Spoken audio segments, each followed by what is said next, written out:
창세기, 출애굽기, 레위기, 민수기, 신명기가 하나님의 언약이라고 했죠. 언약. 언약의 맨 처음에 천지 창조의 내용을 말씀하셔요. 또 하나님의 언약이기도 하고 또 증언이라고 그랬죠. 하나님의 증언에 천지 창조의 내용을 말씀하셔요. 그 이유가 무엇일까요? 여러 번 얘기했던 거지만 다시 한번 확인을 해보자고요. 언약이라는 건 내가 하겠다는 약속이잖아요. 그 다음에 증언이라는 것은 내가 했다고 증명하는 거잖아요. 그럼 내가 했다는 증명만을 우리는 물리적 차원에서 여지껏 창세기를 보면서 하나님께서 하셨구나, 과거에 하셨구나 라고만 생각하고 말았어요. 여지껏. 그런데 이게 언약이래요. 언약이라면 앞으로 하겠다는 거예요? 과거에 했다는 거예요? 앞으로 하겠다는 이야기잖아요. 창세기의 맨 앞부분에 나타난 천지 창조를 내가 앞으로 하겠다. 그럼 이 우주를 하나님께서 앞으로 창조하시겠다는 그런 의미로 기록하셨을까요? 이 모든 우주가 나의 피조물이다 하는 것을 전제로 해가지고 또 무언가를 하시겠다는 우리에게 하시는 약속이잖아요. 내게 뭘 하시겠다는 거예요?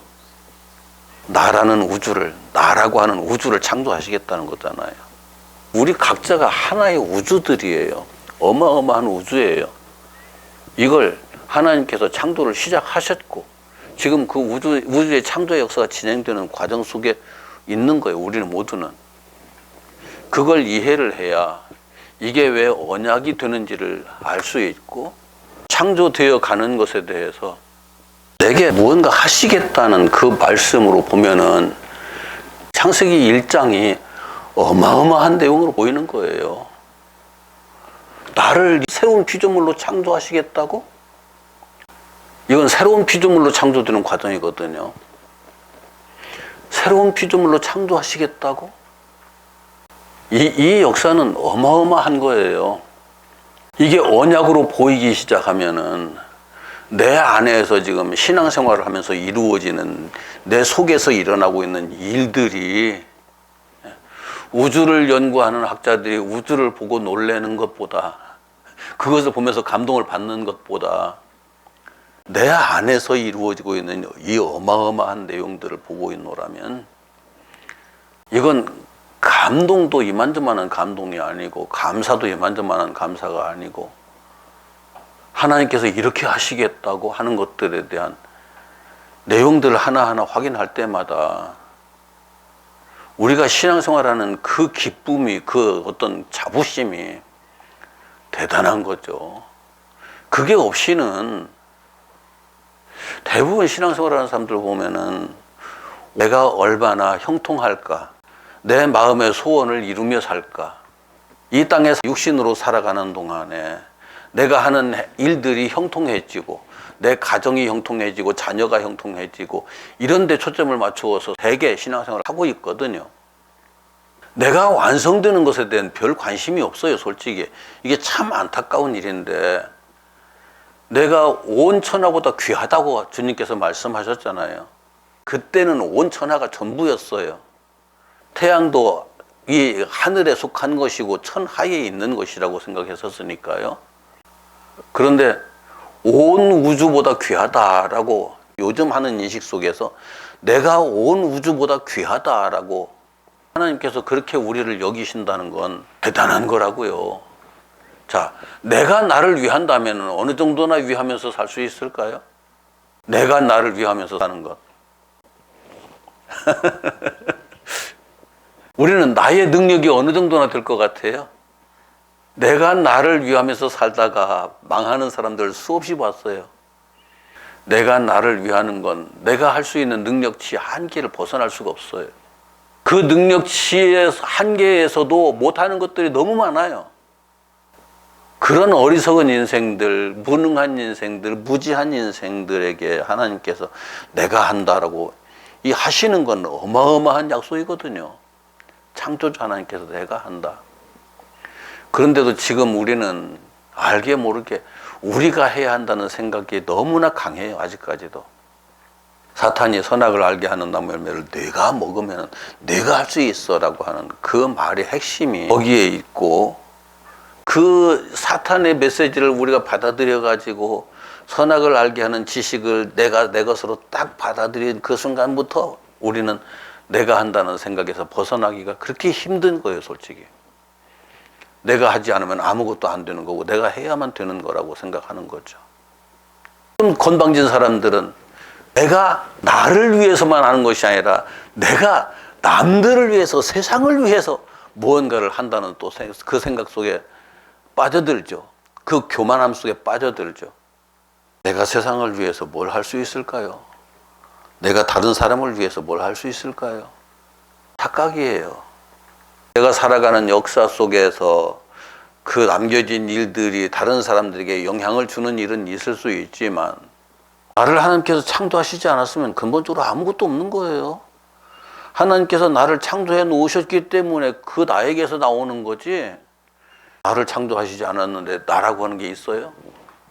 없잖아요. 가장 기본적인 출발점부터 좀 이상하게 바뀌어버렸어요. 사람들이 다. 나를 이렇게 창조해 놓으시고 나머지 모든 것들도 내가 한다라고 하나님께서 말씀하시는데, 우리는 그래도 무언가 내가 해야 할 것이 있는 것처럼 자꾸 착각을 하는 거죠. 며칠 전에 YMIM 대표가 회사의 발전을 위해서 어떻게 홍보를 해야 할 것인가, 그리고 매출을 일으키기 위해서 판매 전략을 짜야 할 것인가를 고민하다가 갑자기 하나님 이거 내가 해야 됩니까? 하고 물어봤대요. 그러니까 네가 하는 거 아니야 라고 말씀하셔가지고 알았습니다 하고 딱 멈췄다고 그래요. 세상 사람들이 들으면 기가 막힌 일이죠. 내가 안 하면 누가 하겠어요. 참 신앙이 제대로 잡혀가고 있구나 하는 생각을 했거든요. 이게 창세기에서 이미 나를 새로운 피조물로 창조하는 걸 내가 할 거야 라고 하나님께서 이미 선언해 놓으셨어요. 선언해 놓으시는 과정에서 이제 우리들이 첫째 날, 둘째 날 쭉 지나면서 생각했잖아요. 그런데 셋째 날에 들어서서 물을 윗물과 아랫물로 나누셨고, 윗물은 우리가 관여할 수 없는 절대적인 하나님의 세계 속에 머물러 있는 그 물이라고 얘기했잖아요. 물의 의미가 뭐라고요? 말씀이기도 하고 진리이기도 하고 역사이기도 하고 하나님께서 섭리하시는 모든 원리와 원칙의 총체적인 거예요. 그게 물이에요. 그런데 위의 것은 하나님께 속한 것이니까 우리가 이제 절대 어떤 영향도 끼칠 수 없지만, 아래 것을, 아랫물을, 이제 아랫물 속에 모든 것이 잠겨 있거든요. 모든 게 잠겨 있다가 물 속에 잠겨 있어서는 아무런 역사가 안 일어나죠. 더 이상 아무것도 될 수가 없죠. 그래서 물을 한 곳으로 모이게 하고 뭇을 드러나게 했다. 자, 우리가 진리 가운데 형성된 존재들이지만, 형성된 존재가 무언가 이 존재라고 하는 것이 드러나야만 비로소 역사는 시작되거든요. 존재가 드러나야만 역사가 시작돼요. 어머니 뱃속에서 평생 보낼 수가 없잖아요. 그게 드러나서 밖으로 나와야만 그 역사가 시작이 돼요. 같은 의미예요. 그래서 나라고 하는 존재의 가장 기본적인 틀이 형성되는 거죠. 이 육체를 의미하기도 해요. 그런데 이 육체가 어디에서 나와요? 어디에서 나와요 지금? 잠겨있던 물에서 올라오잖아요. 잠겨있던 물에서 올라오기 때문에 물의 영향을 받지 않을래야 않을 수가 없고, 물 속에 있다가서 나왔으니까 물에 속한 존재예요. 이 아랫물에 속한 존재예요. 아랫물의 문화에서 우리가 자유로울 수 없어요. 아랫물의 역사에서 자유로울 수가 없어요. 오늘 비가 오잖아요. 빗물이 아랫게 올라가지 않고 위에서 떨어지나요? 아랫게 올라가야 떨어지나요? 빗물도 바다에서 수증기가 돼가지고 위로 올라가야 이게 위에서 다시 떨어지는 거예요, 땅으로. 지금 위에서 떨어지는 물은 우리나라 주변에 태평양이라든지 우리나라 서해라든지 동해라든지 이쪽에서 수증기가 돼가지고 공중으로 빨리 올라갔던 것들이 이제 거기서 계속 뭉쳐가지고 그 무게를 견디지 못해가지고 땅으로 쏟아지는 거거든요. 비가 석 달만 안 오면 어떻게 될까요? 비가 석 달만 안 오면은 우리나라 농산물 값이 막 껑충 뛰겠죠. 외국에서 수입해서 먹어야 되겠죠. 그런데 외국에서도 지금 난리가 났어요. 비가 안 오는 지역은. 너무 오는 지역은 너무 와가지고 이제 난리가 나고, 안 오는 지역은 안 와서 난리가 나고. 물이 순환하지 않으면은 이 땅의 역사는 거기서 끝이에요. 물리적인 차원에서도 그래요. 그런데 이 정신적인, 영적인 차원에서도 보면은 이 물이 우리 안에서 순환하지 않으면은 나라고 하는 존재에게서 아무런 역사도 안 일어나요. 메말라버려요. 나라는 존재가 메말라버려요. 결국 그러다가 사라져버리죠. 우리는 그래서 물의 영향을 받을 수밖에 없는 존재로, 물에서 태어나서 그 물의 영향을 받으면서 살 수밖에 없는 그런 존재로 살아가고 있는 거예요, 지금. 굉장히 중요한 거예요. 그래서 우리는 세상 물을 마셔가면서 살잖아요. 세상의 문화를 내가 마셔가면서 산다고요. 세상의 역사를 내가 마셔가면서 산다고요. 어떤 문화, 어떤 역사를 마시느냐에 따라서 우리의 정체성이 달라져요. 우리가 미국에서 태어나서 미국의 문화와 미국의 역사를 마셔가면서 살면 미국 사람이 되잖아요. 정체성이 달라진다니까요. 한국에서 태어나서 한국의 문화를 마시고 역사를 마셔가면서 살았기 때문에 우리는 한국 사람으로 성장해 온 거예요. 형성된 거예요. 존재가 그렇게 돼버린 거예요. 그런데 재미있는 것은 같은 한국에서도 영남과 호남의 사람들의 정체성이 또 다르거든요. 그걸 우리는 인정을 해야 돼요. 아, 그 사람이 태어난 곳의 문화와 영향을 받을 수밖에 없는 사람으로 그 사람은 태어나서 자랐기 때문에 그럴 수밖에 없어라고 인정을 해야 돼요. 이건 기본이에요. 제주도 사람은 제주도 사람으로 태어나서 제주도의 문화와 제주도의 역사를 마시면서 커가지고 그냥 영락없이 제주도 사람으로 어디 가든지 확인되는 거예요. 그럴 수밖에 없어요. 그래서 땅에서 이 식물들이 크잖아요. 식물들이 이제 나는 이렇게 나와라 하잖아요. 그런데 씨 가진 식물이에요. 풀과 나무, 씨 가진 풀과 나무. 11절 같이 읽습니다. 시작. 하나님이 이르시되 땅은 풀과 씨 맺는 채소와 각기 종류대로 씨 가진 열매 맺는 나무를 내라 하시니 그대로 되어. 씨를 가졌다는 건 생명을 가졌다는 거예요. 생명. 생명이라는 의미를 과학자들이 모여서 우리 한번 생명에 대해서 정의를 해봅시다 하는데 끝내 정의를 못 하더라고요. 생명이 도대체 뭐냐?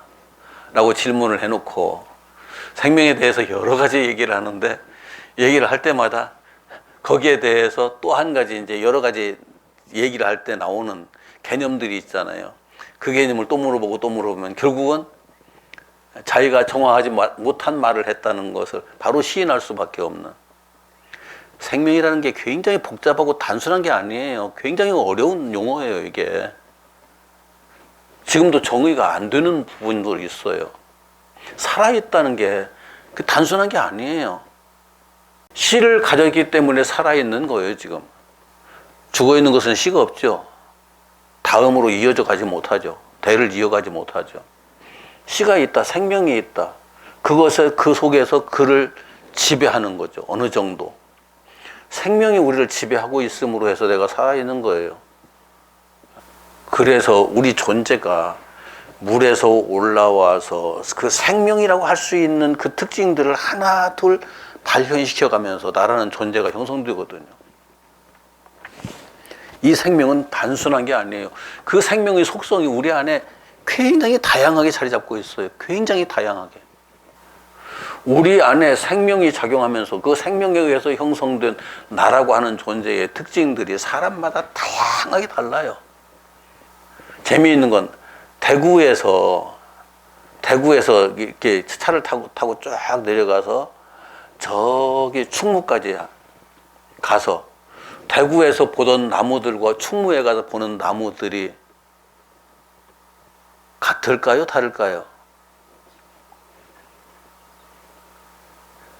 한 나라인데도 불구하고 우리나라 한반도 그렇게 큰 땅이 아니거든요. 지구 덩어리 전체로 보면은 굉장히 작은 땅이에요. 작은 땅인데 작은 땅도 저 북쪽에서 북쪽 끝에서 남쪽 끝이 아니라 여기도 남쪽에 남쪽 한반도의 중앙에서 그래도 이게 남부지방이라고 말하고 있는 곳이에요. 남부지방이라고 말하고 있는 곳에서 조금 더 내려간 충무 지역까지 내려가서 나무들을 보면은 나무의 수종들이 굉장히 달라요. 환경에 따라서 수종들이 다르다고요. 그런 것처럼 우리 안에 형성되는 그 생명의 어떤 요소들, 이런 것들이 사람마다 환경에 따라서 다 다를 수밖에 없어요. 물리적인 환경에서도 그런 것처럼 정신적인 환경에서도 또 영향을 받거든요. 어떤 가정에서 태어났느냐에 따라서도 또 달라지거든요. 지역에 따라서도 다르고 가정에 따라서도 다르고 환경들이 형제가 얼마나 많으냐 적으냐 그럴 때도 달라지고 이런 것들이 다 달라져요. 그래서 이 땅에 똑같은 사람은 단 한 사람도 없어요. 정말 많은 사람들이 있지만 얼굴이 다 다른 것처럼 그 존재의 특징도 다 달라요. 그런데 거기에 생명이 있기 때문에 그 존재가 뚜렷하게 드러나는 거죠. 생명이 없는 존재들은 그 존재가 뚜렷하게 딱 드러나진 않죠. 여간에서. 생명이 있는 것들은 그 존재의 특징들이 다 드러나거든요. 하나님의 사람들이 내가 어떤 환경 속에서 하나님의 이름을 부르고 신앙생활을 하느냐에 따라 가지고 그 안에 영적 존재로서의 생명이, 그 영적 존재로서의 생명의 특징이 다 달라질 수밖에 없어요. 다 달라질 수밖에 없어요. 그래서 지난주에 제가 이런 얘기를 했습니다마는 성도들이 우리 목사님이 어떤 목사님이 일을 원하나 하는 그 이제 성도들의 요구, 그걸 들어보면은 우리 목사님은 무당 목사님이 되기를 원하는 것 같은 성도들이 참 많아요. 무당 점쟁이? 이해가 가요? 예. 내게 문제가 생기면 목사님 이렇습니다. 이건 어떤 의미가 있습니까? 나는 어떻게 해야 되겠습니까? 집안에 사사건건 무슨 일이 생기면 쫓아와가지고 목사님 이렇습니다. 나는 어떻게 해야 됩니까? 이제 그런 걸 무시할 수는 없어요. 중요한데 문제는 그것이 하나님께서 천지를 창조하셨을 때 그 창조의 원리 속으로 나를 이끌어 주느냐, 아니면은 무당이 하는 것과 똑같은 말을 하고 있느냐. 동쪽으로 가면 귀인을 만나고 서쪽으로 가면 어떤 일이 생기고 대답하기 곤란하면 기도해야 하고. 하나님은 그렇게 하시지 않았어요. 창세기를 보면 방향성이 분명하잖아요. 창조의 완성으로. 창조의 목적이 딱 정해져 있고 그 목적의 완성으로 쫙 가잖아요. 이게 다른 데로 새는 게 없어요. 그런데 우리들이 이 땅에서 신앙생활을 하는 사람들의 모습을 이렇게 보다 보면은 창조의 목적에 따른 그 완성을 향해서 가는 그 방향성이 신앙생활 지금 정확하게 맞춰져 있는지 스스로 자신을 점검하는 것도 쉽지 않아요.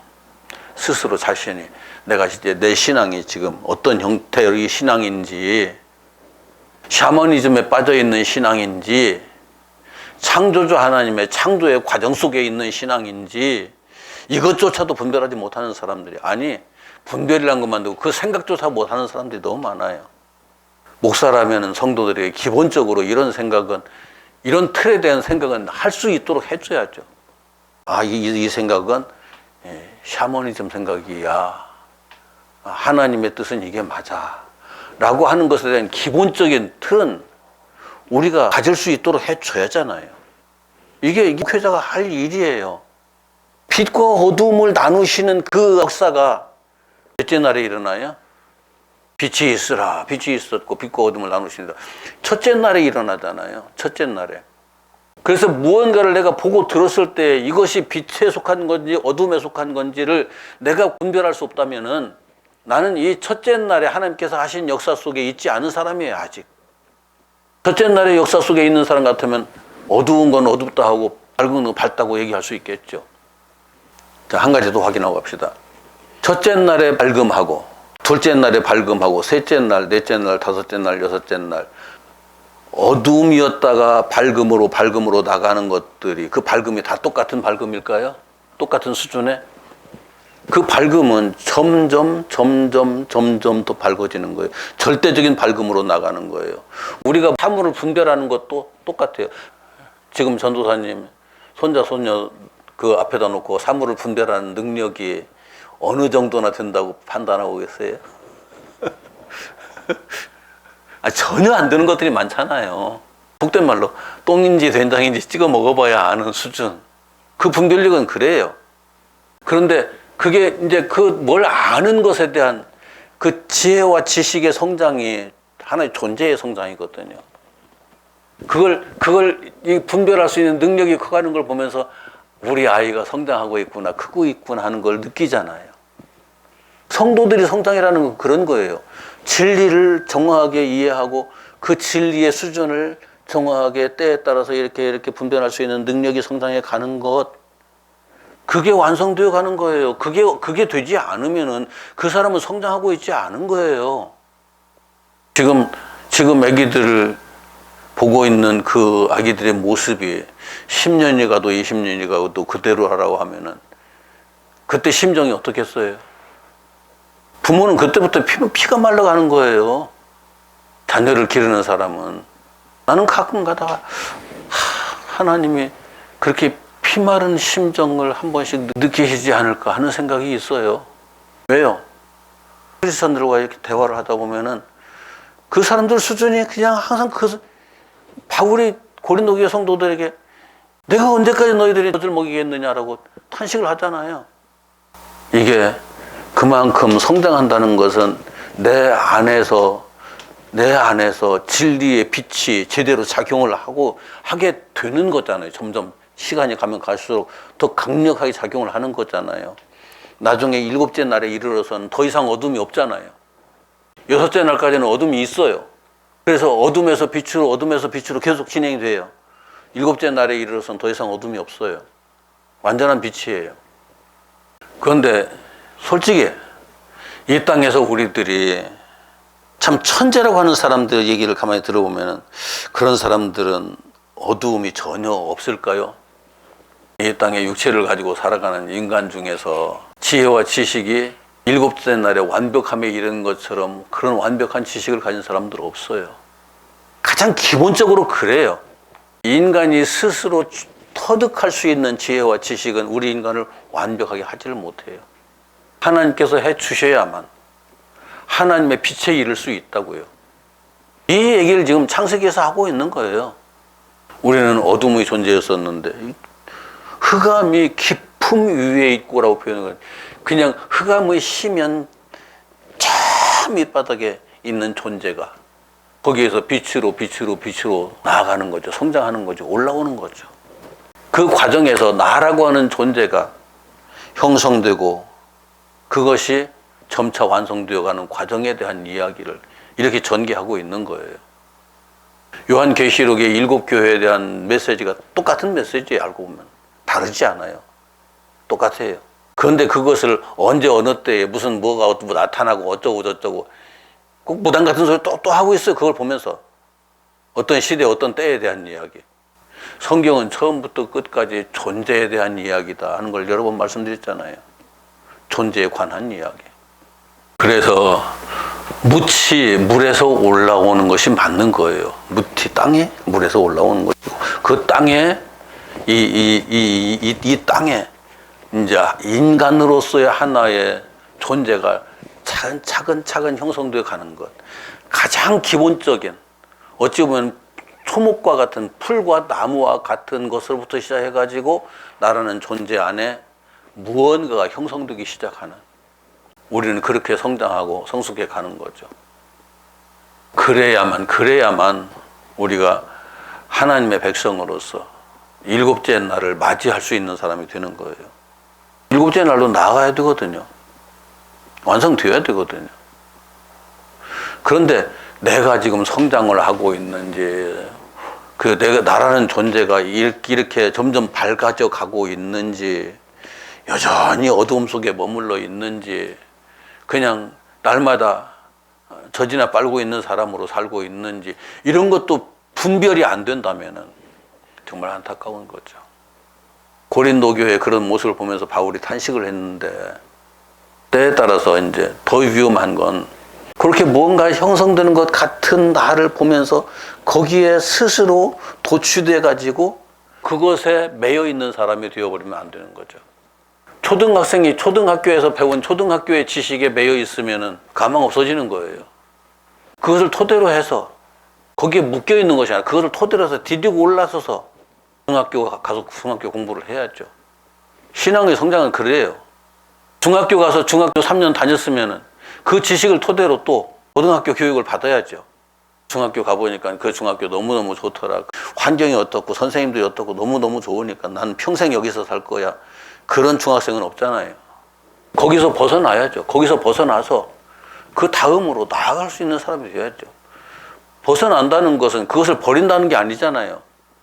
버린다는 게 아니고 그것을 토대로 해서 그 위에 좀 더 차원 높은 인격을 쌓아가는 것, 더 차원 높은 존재로 나아가는 것, 그런 것처럼 점점 더 성장하는 사람, 성숙하는 사람이 되어야죠. 성장과 성숙이 계속 이루어지지 않으면 그때부터 이제 애물단지 되는 거예요. 가정에서도 애물단지 되고 사회에서도 애물단지 되고 세상 모든 사람들이 보면서 나중에 혀를 끌끌 차가면서 뭐하러 사니? 이제 이런 사람이 될 수밖에 없는 거죠. 물리적인 세계에서는 그래요.